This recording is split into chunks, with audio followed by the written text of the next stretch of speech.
찾으셨지요? 찾으신 줄로 믿고 우리 다 같이 교독하도록 하겠습니다. 어떤 사람들이 유대로부터 내려와서 형제들을 가르치되 너희가 모세의 법대로 할례를 받지 아니하면 능히 구원을 받지 못하리라 하니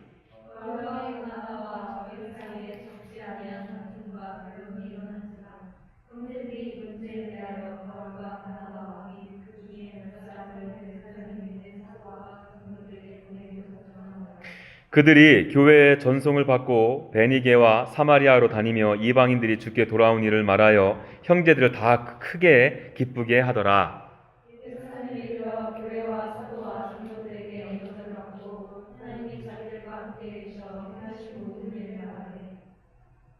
바리새파 중에 어떤 믿는 사람들이 일어나 말하되 이방인에게 할례를 행하고 모세의 율법을 지키라 명하는 것이 마땅하다 하니라.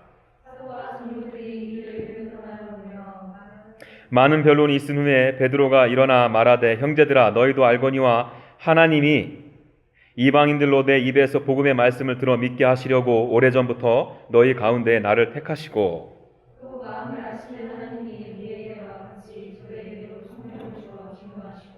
믿음으로 그들의 마음을 깨끗이 하사 그들이나 우리나 차별하지 아니하셨느니라.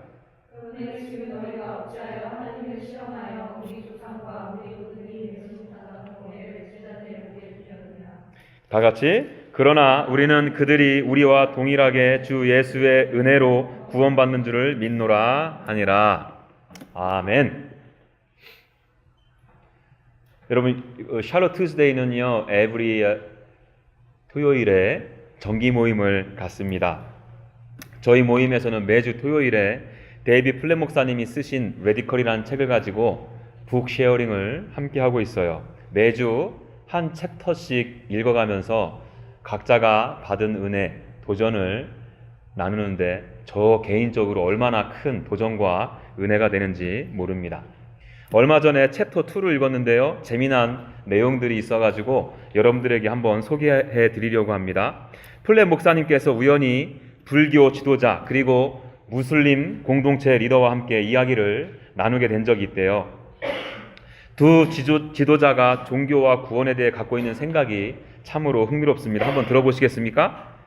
모든 종교는 근본적으로 비슷하며 표면적인 차이가 있다. 이 무슨 말입니까? 각 종교에는 사소한 시각 차이가 있을 수 있다는 것이죠. 그러나 본질적인 차원에 이르게 되면 어느 종교나 매한 가지 다 똑같다라는 주장입니다. 그러면서 이 불교 무슬림 종교 지도자가 플랫 목사님의 의견을 묻더랍니다. 그래서 이 플랫 목사님이 이렇게 되물었다죠. 두 분은 산 꼭대기에 계시는 하나님을 염두에 두고 있는 듯 합니다. 우리는 모두 산기슭에 있고요. 제가 이쪽 길을 통해 정상에 오르고 있다면 여러분들은 다른 루트를 타고 언젠가는 다 만나게 될 것이라는 말씀이지요? 하고 말했대요. 그랬더니 그 두 명은 마치 이 대답을 기다리기나 했다는 듯이 기뻐하더래요. 맞장구를 치더랍니다. 이 상황을 보고요, 데이비 플랫 목사님께서 다시 한번 물으셨다죠. 한 가지 여러분들에게 질문이 있습니다. 산 꼭대기에서 계시던 하나님이 지금 이곳까지 내려오셨다면 어떨 것 같습니까? 라는 질문을 던지셨대요. 여러분, 이 질문이 무엇을 의미하시는지 아시겠습니까? 이 두 종교 지도자는요, 구원을 얻기 위해서 산의 정상을 향해 힘써 올라가야 하듯이 인간이 가진 노력을 다 해야 구원을 얻을 수 있다라고 말하고 있습니다. 소위 말해서 선행을 해야 된다, 또 돌을 닦기 위해 수련을 해야 한다라는 식의 행위를 요구하고 있는 것이죠. 반면에 이 플랫 목사님께서 강조하시고자 했던 것이 무엇입니까? 하나님께서는 당신의 외아들 예수 그리스도를, 하나님의 본체이신 예수 그리스도를 우리 가운데, 이 땅 가운데 보내주셨어요. 그 아들 예수 그리스도는 이 땅에 종의 모습으로 오셨습니다. 저와 여러분들을 핏값 주고 사셔서 하나님께 드리기 위해 오셨어요. 내가 구원을 얻기 위해 온갖 노력을 쏟아붓는 것이 아니라 이 땅에 오신 진리와 은혜가 풍성하신 예수 그리스도를 믿으면 구원을 얻는다는 의미입니다. 여러분, 이것이 기독교가 갖고 있는 이방 종교와의 가장 큰 차이점입니다. 이것이 기독교의 핵심 중에 핵심이에요. 그런데 오늘 본문 말씀 보니까 플랫 목사님이 소개하신 그 두 종교 지도자들처럼요, 교회 안에서도 행위로 구원받는다라고 생각하는 사람들이 있네요. 1절 말씀 한번 볼까요? 어떤 사람들이 유대로부터 내려와서 형제들을 가르치되 너희가 모세의 법대로 할례를 받지 아니하면 능히 구원을 받지 못하리라 하니. 여러분, 이 문장의 구조를 살펴보면 아시겠지만 이 문장은요, 가정법으로 쓰였습니다. 네가 만일 할례를 받지 아니하면 무엇이 없다? 구원이 없다. 그러니까 이 어떤 사람들은요, 무엇을 강조했냐면 구원을 받기 위한 필수 조건으로 할례를 주장하고 있는 것입니다. 이는 잘못된 거예요. 잘못된 구원의 교리입니다. 이들이 이렇게 주장하는 것과 플랫 목사님과 이야기를 나누었던 불교, 이 힌두교 종교 지도자들과 다를 바가 없지요. 이 일로 인해서 안디옥 교회는 심한 논쟁이 일어나게 됩니다. 2절, 바울 및 바나바와 그들 사이에 적지 아니한 다툼과 변론이 일어난지라. 또 뒤이어서 6절과 7절, 사도와 장로들이 이 일을 의논하러 모여 많은 변론이 있은 후에. 여러분, 이렇게 많은 변론이 있었다는 것, 또 그것도 교회 안에 이런 일들이 있었다는 것은 무엇을 의미할까? 소위 믿는다라고 하는 기독교인들 안에서도 구원에 대한 관점이 하나로 모아지지 못했음을 의미하겠죠. 서로 생각하는 구원의 개념이 다르니까 일치도 안 됐고, 또 그를 서로 설득하기 위해 수많은 변론이 있어지게 된 것입니다. 여러분, 우리의 삶도 마찬가지입니다. 이 구원의 교리가 내 삶 가운데 그리고 내 자신에게 정확하게 정리가 되어 있지 않으면 나의 신앙생활이 이렇게 참 혼란스럽습니다. 신앙이 혼미하다 보니까 우리의 인생조차도 혼미해질 수밖에 없게 되겠죠. 그래서 저는 그런 의미에서 오늘 여러분들과 함께 올바른 구원관에 대해서 한번 나누어 보려고 합니다. 오늘 본문 말씀을 중심으로 해서 유대인들이 갖고 있었던 구원관에 무엇이 잘못되었는지를 함께 살펴보길 원하고요. 성경에서 말하는 올바른 구원관은 무엇인지 함께 나누는 시간을 갖도록 하겠습니다.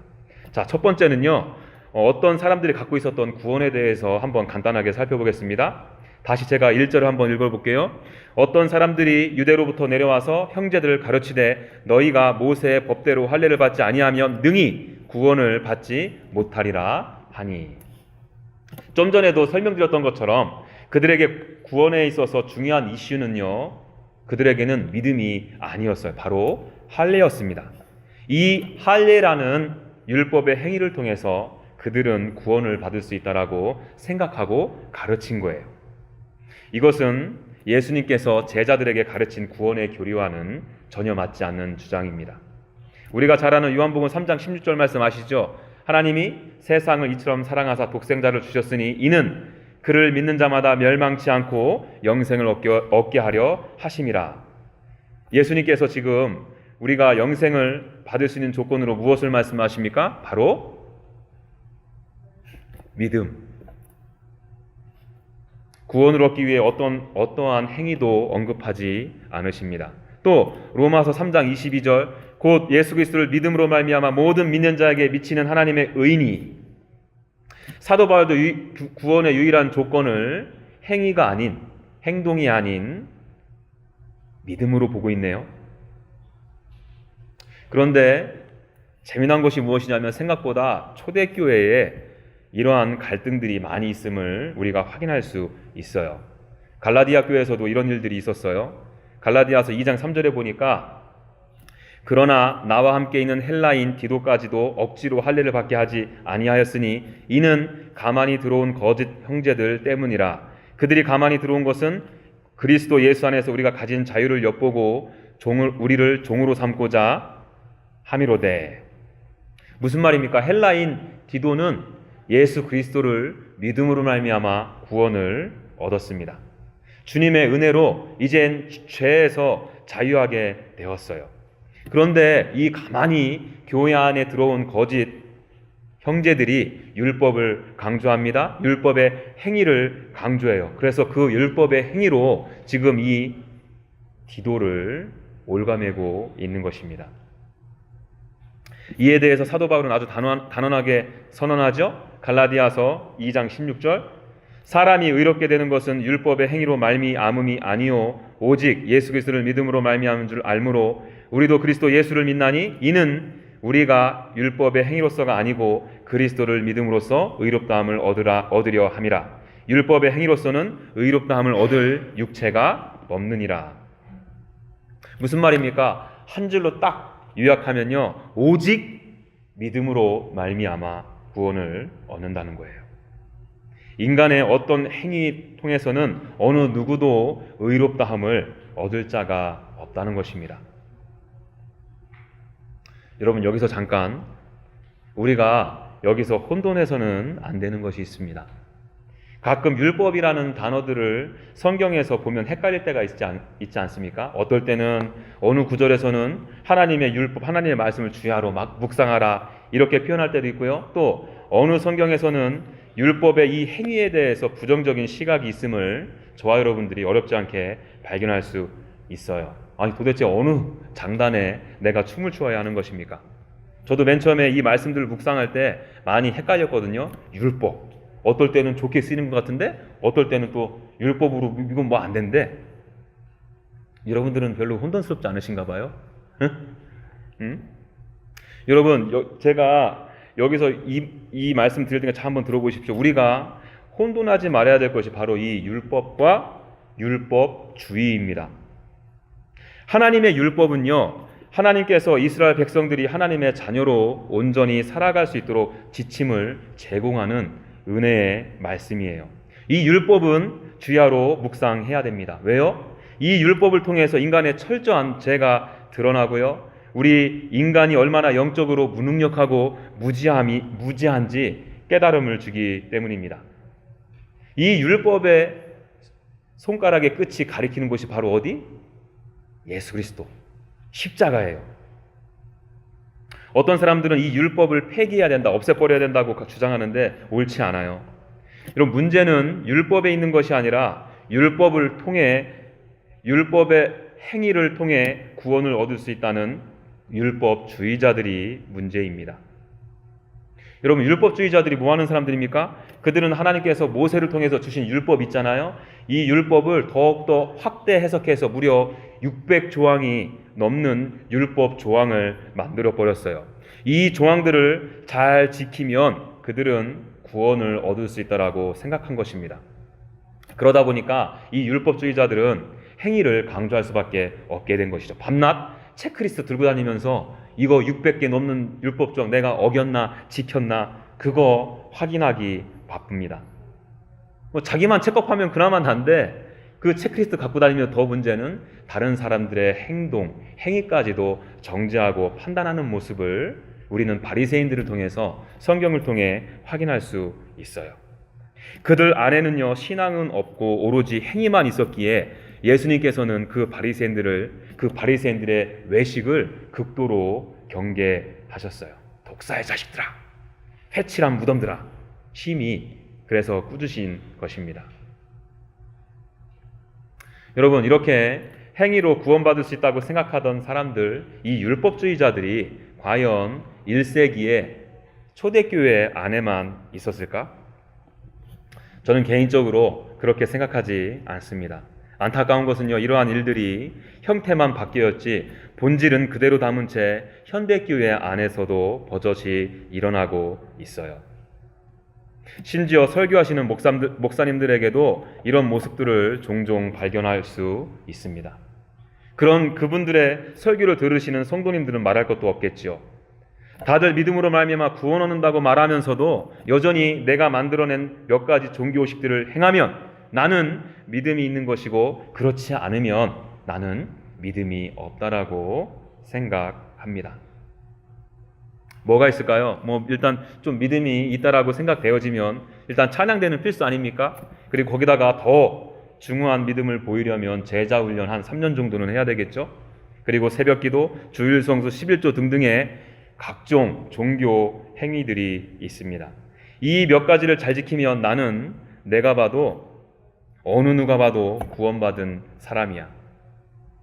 더군다나 나는 남들에게 본이 되는 믿음의 소유자처럼 보인다는 것이죠. 그런데 사실 나는 주님을 만난 경험도 없습니다. 인격적인 만남 자체가 없어. 그런데 그냥 어쩌다 보니까 교회에 나오게 됐습니다. 어차피 교회에서 밥은 주니까 밥값 대신에 미안해서 헌금은 좀 냅니다. 내가 노래하는 것도 좋아하고 그러니까 또 남들보다 잘해. 그래서 교회 성가대, 찬양대에서 노래했어요. 또 나는 성격 자체가 성실해. 그래서 교회에서 주는 일 그냥 책임감을 다해 온 정성을 다해 다 섬기고 열심히 합니다. 그렇게 몇 년이 흐릅니다. 여전히 나는 교회를 떠나지 않았어요. 여전히 나는 각종 종교 의식과 종교 행사에는 참여합니다. 나중에는 그러다가 나까지 속게 되죠. 나의 이런 행위들이 몇 년 지나가면서 내가 예수님 믿지? 여러분, 이게 참 무섭다는 거예요. 여러분, 오해는 하시면 안 돼요. 주님을 믿고 주님께서 만나주신 그 감격 때문에 찬양대에 섬길 수 있습니다. 주님을 더 알고 싶어서 예수 그리스도의 제자가 되기 위해서 제자 훈련 3년이 뭡니까? 몇십 년 동안 받을 수 있어요. 그리고 헌금, 공예배 참여할 수 있어요. 그러나 여러분, 제가 강조하고 싶은 게 무엇이냐면 내가 아무리 몇십 년 어떤 종교적인 행위를 행했더라도 인격적으로 예수 그리스도를 체험한 경험이 없다면 그것은 거짓 믿음. 예수님을 인격적으로 만난 증거로 그에 따르는 회개에 합당한 열매와 성령의 열매들이 여러분들의 삶 가운데 맺어지는 것들이 없다면 그것은 온전한 믿음이 아니라는 것입니다. 기독교에서 말하는 믿음은 아니에요. 여러분, 이러한 분들의 신앙생활이 결코 행복할까요? 정말 하나님의 선하심과 인자하심을 맛보아 주님을 갈망하고 주님을 간절히 추구하는 삶을 살아갈 수 있을까? 주님께서 주시는 참다운 평안과 쉼을 내가 받아 누릴 수 있을까요? 주의 나라를 위해 나에게 주어진 십자가를 날마다 짊어지고 나를 부인하며 그 주님을 따를 수 있을까? 종교적 행위 몇 가지로 자신의 믿음을 규정짓는 분들의 더 큰 비극이 무엇이냐면요, 이것은 주님께 인정받지 못할 믿음이면서 심판주이신 예수님으로부터 버림받을 믿음이라는 것입니다. 마태복음 7장 21절, 나더러 주여 주여 하는 자마다 다 천국에 들어갈 것이 아니요 다만 하늘에 계신 내 아버지의 뜻대로 행하는 자라야 들어가리라. 여러분, 이 말씀은 아시는 것처럼 예수 그리스도께서 이제 영광 가운데 이 땅 가운데 다시 오게 되어서 저와 여러분들이 주님 앞에 서게 되는 날을 묘사하고 있습니다. 여러분, 여기 나오는 많은 사람들을 보십시오. 그들은 예수님을 나의 주인이라고 고백했습니다. 한 번도 아니고 무려 2번이나 고백했죠. 이것은 무엇을 의미하냐면 예수 그리스도의 이름을 익히 잘 알고 있었으며 그분을 나의 주님으로 인정했다는 이야기예요. 어디 그뿐입니까? 예수님의 이름으로 얼마나 열심히 섬겼습니까? 선지자 노릇도 하고요, 귀신도 쫓아내었습니다. 그럼에도 불구하고 그들을 향하신 예수님의 대답은 아주 단호하셨다는 거죠. 나는 너를 도무지 알지 못한다. 내게서 떠나가라. 지난번에도 여러분들에게 나눴지만요, 저는 개인적으로 이 본문 말씀이 자칭 믿는다라고 하는 크리스찬들에게 주어지는 가장 큰 비극의 말씀이라고 생각이 됩니다. 아니, 나는 예수님 믿어서 천국 갈 줄 알았는데 주님 앞에 막상 서니까 나는 너를 모른대.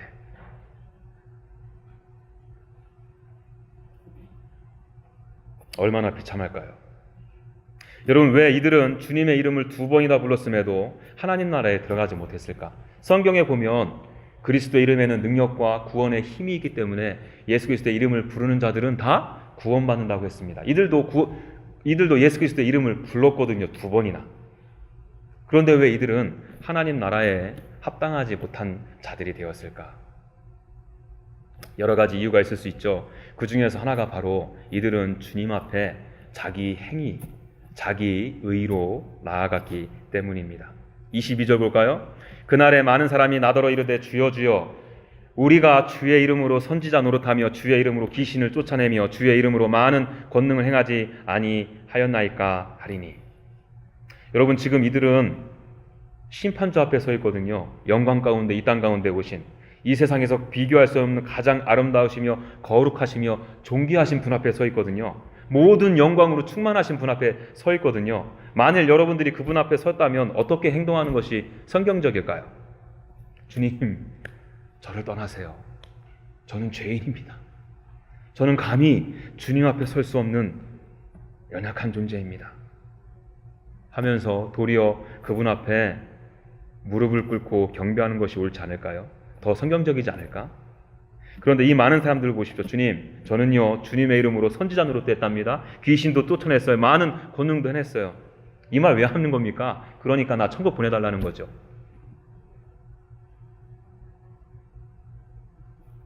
이 많은 사람들은요 예수님을 인격적으로 만남 없이 내 삶의 주인으로 인정한 적도 없으면서 단지 자신들의 행위로 구원받았다라고 착각한 것입니다. 아직도 주님 앞에 선 그날도 상황 파악을 제대로 하지 못한 것이죠. 무엇이 지금 잘못된지도 모르는 채 주님 앞에 이야기하고 있다는 거예요. 그래서 제가 이 말씀이 비극이라고 그러는 것입니다. 참 처참해요. 이들의 끝은 결국 영벌, 지옥입니다. 여러분, 그러므로 저와 여러분들이 냉정하게 나의 믿음을 되돌아봐야 한다는 거예요.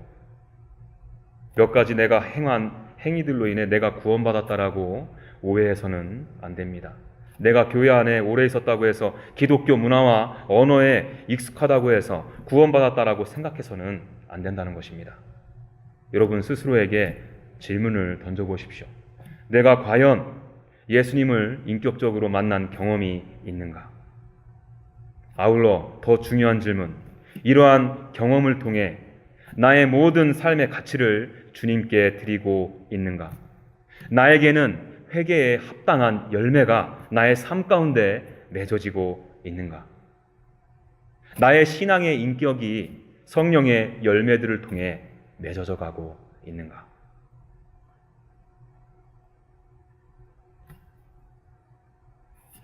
자, 그렇다면 우리는 속으로 이런 질문을 한번 던져볼 수 있을 것 같아요. 할례, 즉 인간의 모든 행위로 구원받을 수 없다면 도대체 우리는 어떻게 해야지 구원을 받을 수 있는 것입니까? 죄송합니다. 사실 인간이 딱히 할 게 없어요. 여러분, 사실 이 질문도 그렇게 좋은 질문은 아닙니다.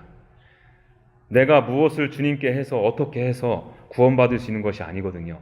세상에서 말하는 give and take가 적용되지 않는 것이 이 구원의 원리, 이론입니다. 구원의 역사는 전적으로 주님의 주도하심으로 일어나요. 이 구원의 영역에서 인간이 할 수 있는 것은 없습니다. 그래서 제가 설교 제목을 뭐라고? 아토즈, A부터 Z까지 구원의 모든 시작부터 마침까지 하나님께서 전적으로 이루어 가시기 때문에 제목을 이렇게 지었어요. 철저히 하나님의 주도하심과 주권으로 일어나고 마무리되어진다는 것입니다. 인간은 모든 것을 할 수 있다라고 생각하는 이 시대에 살고 있는 우리에게는 참으로 받아들이기 쉽지 않은 이론이에요. 그러나 사실입니다, 이것이. 예를 들어 볼게요. 제가 너무나도 맛있고 탐나는 사과를 하나 갖고 있다고 치십시다.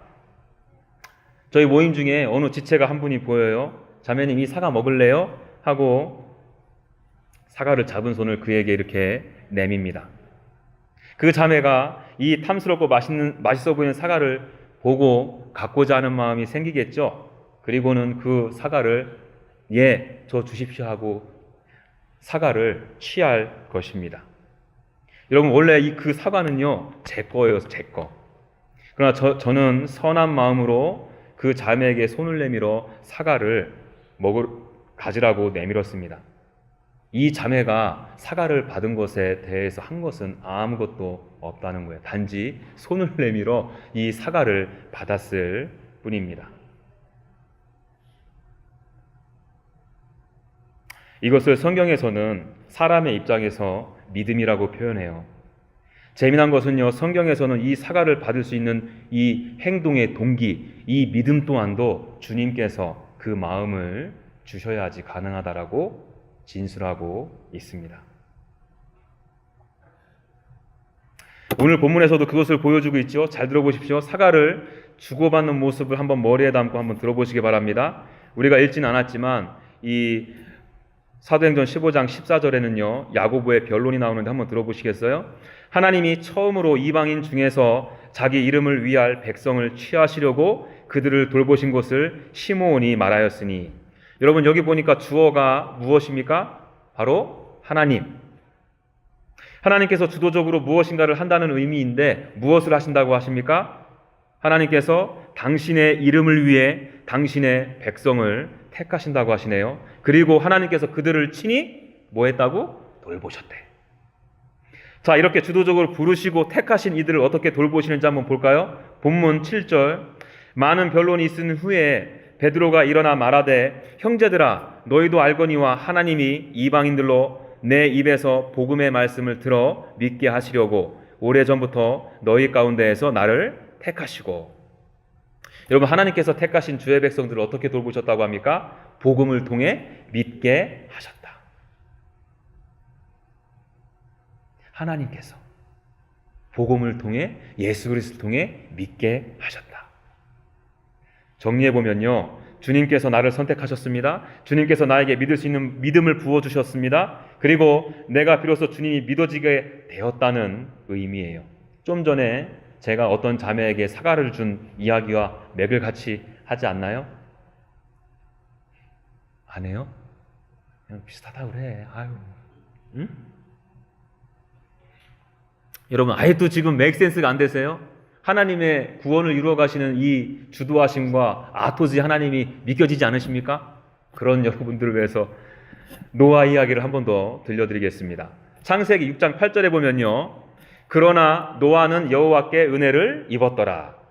여러분, 이 구절이 있기 전에 어떤 일들이 있었냐면, 하나님께서는 그 시대 가운데 죄가 너무나도 넘쳐나니까 사람들을 지으신 것을 한탄하셔서 후회하셨습니다. 그래서 그들을, 그 죄인들을 홍수로 쓸어버리기로 작정하셨어요. 그런데 그 와중에 그러나 노아는 여호와께 은혜를 입었더라. 왜 노아가 은혜를 입었는지 궁금해가지고 그 앞뒤 전후좌우 한번 살펴봤거든요. 그 이유를 저는 찾지 못했습니다. 노아는 물질로 많은 영혼들을 섬겼더라, 또 성적인 유혹에 전혀 넘어가지 않더라, 이런 이유가 있을 것 같아가지고 찾아봤는데 못 찾았어요. 저는 없어, 그 이유가. 이 말은 뒤집어서 얘기하면 무엇을 의미합니까? 그가 하나님으로부터 선택받은 것은 은혜 때문인데, 이 은혜는 전적으로 어디로부터 왔다? 주님의 선택에서, 하나님의 선택에서 온 것이에요. 노아는 하나님께 택함을 받기 위해 아무것도 한 것이 없어요. 그는 오히려 죄인이었습니다. 불완전한 인간이었어요. 홍수 심판을 받을 수밖에 없는 인간이었다는 것이죠. 여러분, 이렇게 하나님께서 주도적으로 선택하신 노아를 어떻게 구원해 가시는지 한번 들어보실래요? 창세기 7장 16절. 이 말씀은요, 홍수가 나고 방주에 들어가는 것을, 그 상황을 지금 설명해 주시는 거거든요. 자, 들어간 것들은 모든 것의 암수라.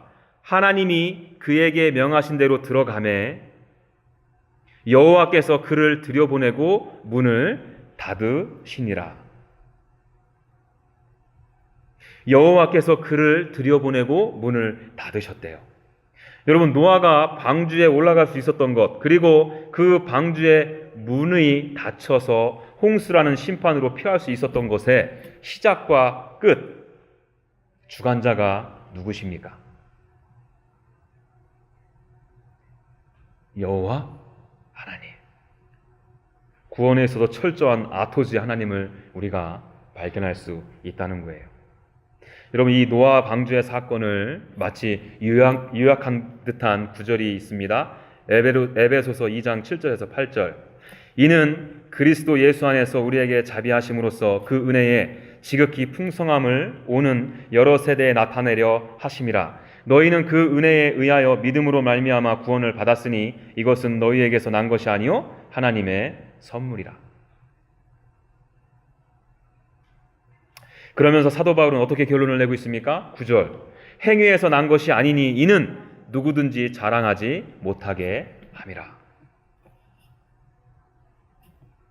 여러분, 제가 간략하게 이 구원에 있어서 하나님의 주도하심에 대해서 여러분들과 나누었어요. 만일 여러분들이 제 설명과 제 이 설교에 동의가 되어지시고 이 사실이 여러분들에게 사실로 믿어지신다면 여러분들의 심령에는 어떠한 고백이 터져나올까요? 11절 말씀 보십시오. 우리는 그들이 우리와 동일하게 주 예수의 은혜로 구원받은 줄을 믿노라 하노라. 주님, 제가 주님을 믿고 주님을 따를 수 있는 것이 주님의 은혜입니다. 다 주님께서 하셨습니다. 제가 왜 주님께 택함을 받고 예수 그리스도를 믿고 하나님과 화목해 되었는지 저는 잘 그 이유를 모르겠습니다. 그저 주님의 은혜입니다. 라고 고백이 터져나올 수밖에 없는 것이죠.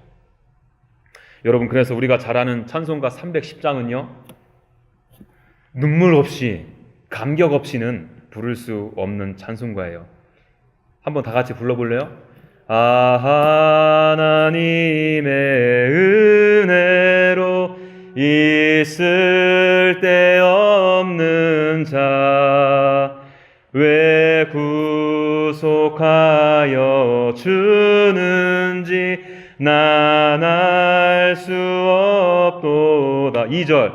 왜 내게 굳센 믿음과 또 복음 주셔서 내 맘이 항상 편한지 난 알 수 없도다. 왜 내게 성령 주셔서 내 마음 감동해 주 예수 믿게 하는지 난 알 수 없도다.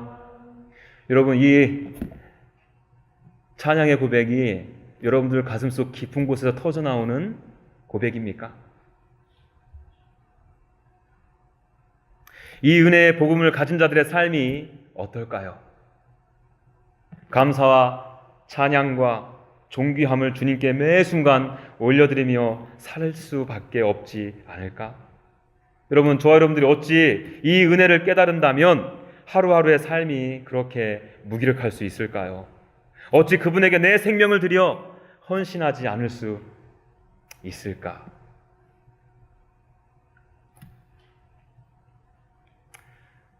여러분들에게는 이 거부할 수 없이 주어지는 선물, 주님의 주권적인 은혜, 구원 있으십니까?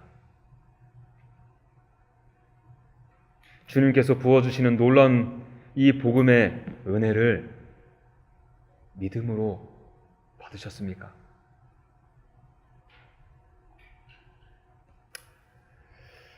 말 나온 김에 우리 한 가지만 짧게 살펴볼게요. 하나님께서 구원의 주도권을 갖고 계시다면 인간이 할 것이 아무것도 없네. 그렇다면 나는 지금 솔직히 믿음도 없는데 굳이 내가 교회에 나갈 필요가 있을까? 굳이 내가 지금 여기 앉아서 이 설교를 들어야 되나? 라고 질문을 던질 수 있을 거예요. 그렇죠? 그런데 제가 얼마 전에 믿음 자신 있게 대답하라는 책을 읽었습니다.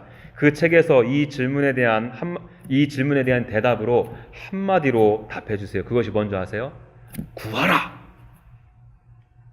여러분, 여기서 말하는 구하라라는 이 의미는요, 믿는 사람이 하나님을 더 깊이 더 크게 알기 위해서 구하라는 의미가 아니라 구원에 대한 믿음이 없는 사람에게 하는 말입니다. 구하라. 그러면서 그 책의 저자가 이렇게 부연 설명을 해주십니다. 들어보십시오.